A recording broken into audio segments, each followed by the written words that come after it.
ಹಿಂದೂ ಕಾರ್ಯಕರ್ತ ಸುಹಾಸ್ ಶೆಟ್ಟಿ ಕೊಲೆ ಪ್ರಕರಣವನ್ನ ಎನ್ಐಎಗೆ ವಹಿಸಿ ಎಂದು ನಾವು ಈ ಹಿಂದಿನಿಂದ ಕೂಡ ಆಗ್ರಹಿಸುತ್ತಲೇ ಬಂದಿದ್ದೇವೆ. ಆದರೆ ಇದನ್ನ ಇನ್ನೂ ಎನ್ಐಎ ತನಿಖೆಗೆ ನೀಡಿಲ್ಲ. ಇದರ ಹಿಂದೆ ಪಿಎಫ್ಐ ಕೈವಾಡ ಇರುವುದು ಸ್ಪಷ್ಟವಾಗಿದೆ ಎಂದು ಬಿಜೆಪಿ ಶಾಸಕ ಭರತ್ ಶೆಟ್ಟಿ ಆರೋಪಿಸಿದ್ದಾರೆ. ಮಾಧ್ಯಮದೊಂದಿಗೆ ಮಾತನಾಡಿದ ಅವರು ಈ ಹಿಂದೆ 8 ಆರೋಪಿಗಳನ್ನ ಹಾಗೂ ಇದೀಗ ಮತ್ತೆ 3 ಆರೋಪಿಗಳನ್ನ ಒಟ್ಟು 11 ಆರೋಪಿಗಳನ್ನ ಅರೆಸ್ಟ್ ಮಾಡಿದ್ದಾರೆ. ಇದರಲ್ಲಿ ಆರೋಪಿ ಚೊಟ್ಟೆ ನೌಶಾದ್ ಎನ್ನುವಾತ ಈ ಹಿಂದೆ ಬಿಜೆಪಿ ನಾಯಕ ಸುಖನಂದ ಶೆಟ್ಟಿ ಕೊಲೆ ಪ್ರಕರಣದಲ್ಲಿ ಭಾಗಿಯಾಗಿದ್ದ.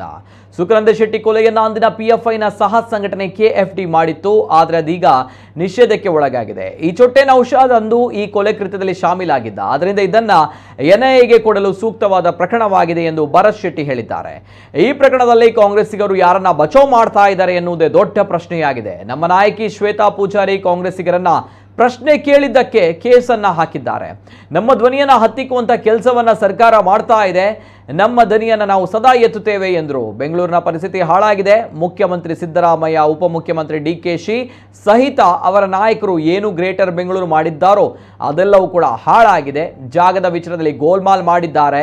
ರಾಜಕಾಲುವೆಗಳನ್ನು ಒತ್ತುವರಿ ಮಾಡಿಕೊಂಡು ಹೋದ ಕಾರಣ ಇಂದು ಪರಿಸ್ಥಿತಿ ಹದಗೆಟ್ಟು ಹೋಗಿದೆ. ಆಗದ ರೋಡಿಗೆ ಬಿಲ್ ಪಾಸ್ ಮಾಡಿರುವ ಘಟನೆಗಳನ್ನು ನಾವು ಕೇಳಿದ್ದೇವೆ. ಇದೇ ಕಾರಣಕ್ಕೆ ಇಂದು ಮಳೆಯಲ್ಲಿ ಮುಳುಗಿದ ವ್ಯವಸ್ಥೆ ನೋಡ್ತಾ ಇದ್ದೀವಿ ಎಂದು ಹೇಳಿದರು.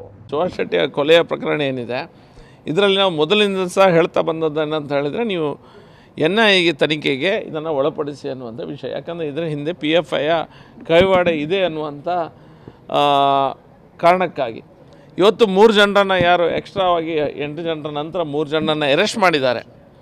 ಅದರಲ್ಲಿ ಒಬ್ಬ ವ್ಯಕ್ತಿ ಚೊಟ್ಟೆ ನೌಶಾದ ಎನ್ನುವಂಥ ನೌಶಾದನ ಹೆಸರುವಂಥ ಒಬ್ಬ ವ್ಯಕ್ತಿ ಹಿಂದೆ ಸುಖಾನಂದ ಶೆಟ್ಟಿಯ ಕೊಲೆಯಲ್ಲಿ ಭಾಗಿಯಾದಂಥ ಒಬ್ಬ ವ್ಯಕ್ತಿ. ಸುಖಾನಂದ ಶೆಟ್ಟಿಯ ಕೊಲೆ ಯಾರು ಮಾಡಿದ ಅಂತ ಹೇಳಿದರೆ, ಪಿಎಫ್ಐಯ ಹಿಂದಿನ ಸಂಸ್ಥೆ ಆದಂಥ KFD, Karnataka forum for dignitaries ಏನೋ ಒಂದು ಹೆಸರಲ್ಲಿ ಆಗುವಂಥ ಸಂಸ್ಥೆ ಇತ್ತು. ನಂತರ ಅದು ಪಿಎಫ್ಐ ಆಯಿತು. ಆ ಕೆಎಫ್ಡಿಯ ಮಾಡಿದಂಥ ಮರ್ಡ್ರ್ನಲ್ಲಿ ನೌಶಾದ್ ಭಾಗಿಯಾಗಿದ್ದ. ಅವನೇ ಅದರ ಒಂದು ಸೂತ್ರಧಾರ ಅನ್ನುವಂಥ ಮಾತುಕತೆ ಸಹ ಎಲ್ಲ ಹೊರಗಡೆ ಇದೆ. ಅವನನ್ನು ಅರೆಸ್ಟ್ ಮಾಡಿದ್ದಾರೆ. ಹಾಗಾಗಿ this is a fit case for referring it to NIA. ನೋಡಿ, ಮಹಿಳೆಯ ಪಾತ್ರ ಇಷ್ಟ ತನಕ ಅವ್ರು ಕರೆಕ್ಟಾಗಿ ಹೇಳ್ತಾ ಇಲ್ಲ. ಎಲ್ಲ ಒಂದು ಕಡೆ ಕೆಲವರನ್ನು ಬಚಾವ್ ಮಾಡುವಂಥ ಕೆಲಸ ಇವರಿಂದ ಆಗ್ತಾಯಿದೆ. ಇದರಲ್ಲಿ ನಮ್ಮ ಕಾರ್ಪೊರೇಟ್ರು, ನಮ್ಮ ನಾಯಕ ವಿಕಾಸ್ ಪುತ್ರ ಇರ್ಬೋದು, ಶ್ವೇತಾ ಪೂಜಾರಿ ಅಂತವರು ಪ್ರಶ್ನೆಗಳನ್ನು ಫೇಸ್ಬುಕ್ಕಲ್ಲಿ ಕೇಳೋದಕ್ಕಾಗಿ ಅವ್ರ ಮೇಲೆ ಕೇಸನ್ನು ಹಾಕ್ತಾ ಇದ್ದಾರೆ. ಬೆಂಗಳೂರಿನ ಪರಿಸ್ಥಿತಿಯನ್ನು ನೋಡಿದರೆ, ಗ್ರೇಟರ್ ಬ್ಯಾಂಗ್ಳೂರು ಏನಂತ ಇವರು ಪ್ರಚಾರ ಮಾಡ್ತಾಯಿದ್ರು, ಬ್ರ್ಯಾಂಡ್ ಬ್ಯಾಂಗ್ಳೂರು ಅಂತ ಮಾಡ್ತಾ ಅನ್ನುವಂಥ ಪ್ರಚಾರವನ್ನು ಡಿ.ಕೆ. ಇರ್ಬೋದು, ಡಿ.ಕೆ. ಶಿವಕುಮಾರ್ ಇರ್ಬೋದು, ಮುಖ್ಯಮಂತ್ರಿಗಳ ಸಿದ್ದರಾಮಯ್ಯ ಇರ್ಬೋದು ಏನು ಹೇಳ್ಕೊಂಡು ಬಂದಿದ್ದಾರೆ.